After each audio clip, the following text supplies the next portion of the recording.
Welcome to the DrumComputer tutorial series. My name's Tom Cosm, and in this video we're going to focus on the sequencer page. If you're not seeing what I'm seeing, you need to click on the SEQ button down on the right hand side here. This is an area where we tell all the hits that we've made, all the sound engines, how and when to play. So we can bring all of our hits together and we can program our beat, we can make our loop, make our pattern all in one handy place. I'm just going to stop the audio and talk you through its features. So this big area in the upper left hand corner where we have all these dots, this is the event matrix. So we have our kits here 1, 2, 3 to 8 all the way down the side, and they correspond to all the individual drum hits down here. Across the top horizontally we have 16 individual beats. So clicking anywhere in this matrix will create a point, and then when the playhead gets to that point it's going to play that particular channel's drum hit. So I can click to add one, I can click to subtract one, I can click to drag, click and drag to add multiple, or I can click to drag to remove as well. But let's just leave those kicks in there. Number one is a kick, and let's play it. Now you can hear we have 16th note kicks here. Let's take some out. Let's add in some snares. Let's add some of this in, whatever this is. So you can see how you can very quickly make your own loops and beats using this event matrix. What else does the event matrix have? Well, it has an individual loop area per track. So if I go to the kick here and drag this loop end marker all the way back to the end of the fourth beat, which is on 5, we now have a 4/4 beat. See, this one is looping just one beat, all the rest are doing 4 beats. We could make this one 9. We could make this one 6. We could make this one 13. We can do all kinds of different things, have lots of different polyrhythms going on. But for now, I'm just going to drag these all back. And I'm going to go through the other per track individual parameters that we have here. So if we look here, these are our options. We can change the tempo of the track. So at the moment it's 16th notes. If I change the kick drum one to 8th notes, it's double time. You'll see this playhead is moving half as slow or twice as slow as these ones here. So that's really good if you want to slow things down, or you can speed it up. I can make it 32nd notes. Or you can make it something crazy like 8th note triplets. You can get some real crazy polyrhythms going on. Let's change this number 3/1 to 16th note triplets. So if you want to get really experimental, that's what you can do, but I'm just going to reset these back to 16th notes for now. We have a direction option here, so we can actually go in reverse. So I'm going to choose my snares here, and I'm going to change it to go ping pong. So it's going to go all the way to the back, and then it's going to come back again. You can watch the playhead on this channel here, hits the end and comes back. So it's going in the opposite direction than the others. Now it's following the others and it's coming back. Very good. Let's put it back on just forward for now. This is the nudge left or right button. So by clicking this, it's going to move all of the events that I've added slightly to the right. Let's do it again. And if I click this, it's going to go to the left. So we can move these around quite easily. We have our random function here. Now, let me just put in the snares properly. I'll use this channel here because this is a kind of a cool bongo sound. I'm going to click the random button and boom, we've instantly got a whole bunch of different notes. But this also does some interesting things to the modulation sequencer, which I'll get to in a minute. But if you want to quickly get a brand new pattern, just click the randomization here. One thing to note is if your loop is short and you click random, it's going to reset it back to its original length, unless you go into the settings here and uncheck init random resets sequencer length. So with that unchecked, if I drag it back here and click random, it's going to retain the length of the particular channel that we had. But for now, I'm going to put this back on and click random. Very good. And down the bottom, we simply have the clear tool. So by clicking this, it's going to clear everything. You'll notice that's completely cleared the channel. I can put random back in again, or I can stop it. Very good. Now what else do we have up here? We have the global controls. So these apply to all of the tracks 1 through 8. We have swing value. Actually, first let me just tell you, this little eye symbol here, when you turn this on, it will actively show you how the notes are being affected, and when I have this off, it's not going to show you at all. So the swing will change the timing of the 2nd and 4th notes in each of the beats. So if I bring the swing up, watch the dots in the middle here in the event matrix. See how some of them are shifting? Now you can hear we've got a real groovy swing going on. Let's take it to the extremes. Very good. And when I turn the eye off, you'll see we don't actually see it, but we can hear it. Let's bring it back on again. Excellent. Below that we have another feature with an eye. This is called humanize. So what humanize does is it sways the notes off the actual fixed grid, because at the moment, without any swing, it sounds like a computer. It sounds like a drum machine, you know? It's very rigid, it's very mathematical, everything is aligned with the grids. But as I bring humanize up, the notes will slowly drift away. You can see them drift quite drastically there if I move it fast. So you can't really hear too much of a difference, but this can make a huge impact if you do it right. It can add a really, they've called it humanized because it sounds like a human is now actually playing it. It's flawed, it's got some problems with it. It doesn't sound like a computer is doing it perfectly, which is not always the effect that you want. But I'm going to bring that down for now. We have our left and right shift buttons here as well, so this will shift everything for us. So you can see it's moving everything to the left and everything to the right. It's getting a bit crazy now. And we have our global random feature here. This is a smart randomization thing. It's not just going to randomly throw points down into the event matrix for us. It actually uses intelligence. I don't know how they do it, but it actually makes loops that are completely random but also adhere to basic rules, like the kick's going to be complementing the snare and the hats are going to be doing this kind of thing. So let's try it.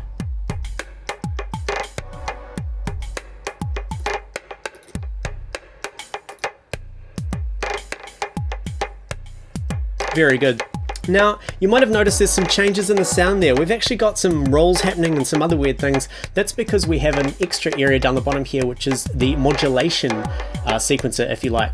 And we have a bunch of options here. So this kind of tabulated view here, these buttons will allow us to choose different areas of modulation that we want to sequence. Let's start off, I'm going to clear everything and let's just put in, let's use the bongos here. So I'm just going to put in a bunch of notes, a little rhythm. And you'll notice that this vel or velocity, these pop up when I add a note. If I take one away, it goes away. When I bring it up, it pops up. And that's because velocity is assigned to amplitude, the volume. So if I was to bring this one right down, about here, you can hear it's much quieter. And this is another good way of getting a human feel.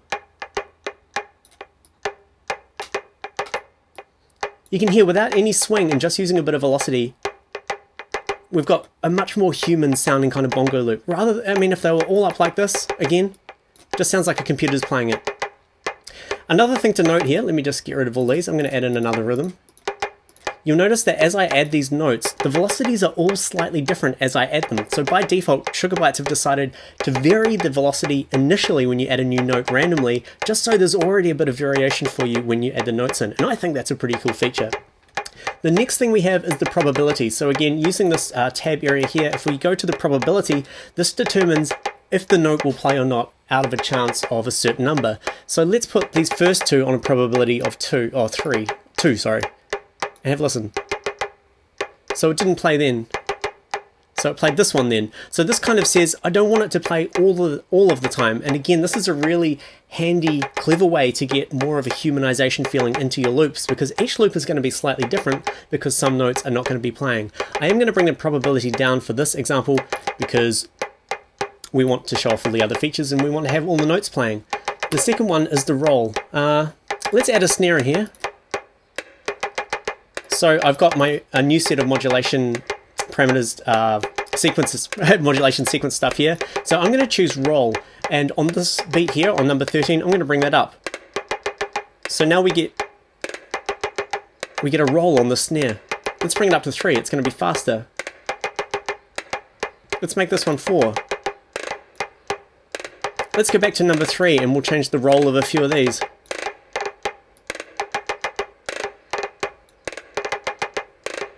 Awesome, let's change this one fast.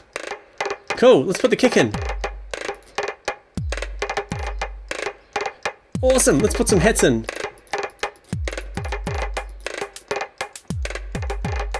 Very cool. The next one we have is the offset. So this is if you want to define the offset yourself. Remember before, the swing would offset them, the humanize would shift everything slightly randomly. This one is if you want to do it yourself. So I could bring this up and you'll see that this one, we need to pick the offset here. Where are we? We're on the wrong thing here. There we go. So as I move the offset up, you'll see that that particular note will offset to the right, and if I bring it down, it will bring it back before the actual static beat that it's supposed to play on. So that's good if you're into making really interesting sloppy stuff, your own kind of grooves. If you're a finger drummer or you want that really sloppy analog kind of human sound, this is where you can do that kind of stuff with the offset. But again, I'm just going to clear everything there. We don't want that. The next thing I want to show you is the decay. Let me just turn off the bongos here. I'm just going to close this. And we'll actually get rid of the roll as well on the snares, just so we have a nice clean sound to show you the rest of these things. So we have the decay. So what we can do is we can define the decay of the sound. So that's the decay of the synth engines that create the sound. We can define that using this modulation sequencer. So let's say I want the snare to be long at the end. So we've got a short one, and now we've got a long one. We can do it with the hats.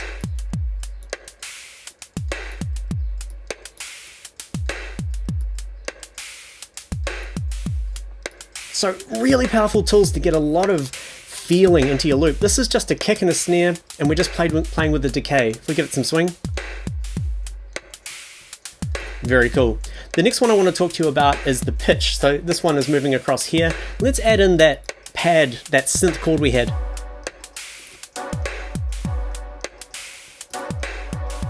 Very cool. And I'm going to go across and choose the pitch. Let's bring the pitch of this one up. We'll make it 3. So we can change the pitch of the sound.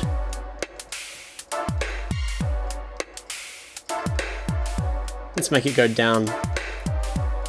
Very cool. Let me add in some of those bongo sounds. Bring the swing down a bit.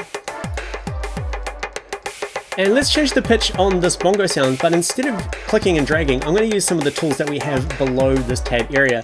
We can randomize everything in the pitch.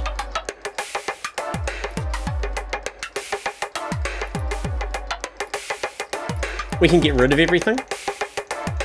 We can choose a ramp up. We use that in the synth video. We can do a curve that goes up and down. And this button here, which I didn't mention, this inverts everything. So if I was to draw a pattern in myself like this, and click on the invert button, it will reverse everything for us. Very cool. I'm going to bring that all down for now, or we'll get rid of it. And I want to talk to you about the mod. This is the final one here. This is its own special parameter, and we can define what this actually does over in the modulation matrix. So I'm just going to, like before, I'm going to extend this out. Now you can't hear any difference in sound right now, but we see the mod is going up. It's starting from 0, it's going up to 100%. If I now go into my page for this particular bongo drum, which is number 3, you'll see that we can use that as a source in the modulation matrix. So I'm going to go into my sources, and I'm going to pick Sequencer 3 mod, which is the parameter I just changed, and I'm going to attach that to something. Let's just put it on the cutoff for now. I'm going to bring the cutoff filter right down, and let's open that up. And go back to our sequencer page, you can see the cutoff opening up. If I bring up some resonance, you can really hear it. And we can assign this to anything we want. We could put it on the pitch. We have to open up the filter. We could put it on the decay. Let's randomize that.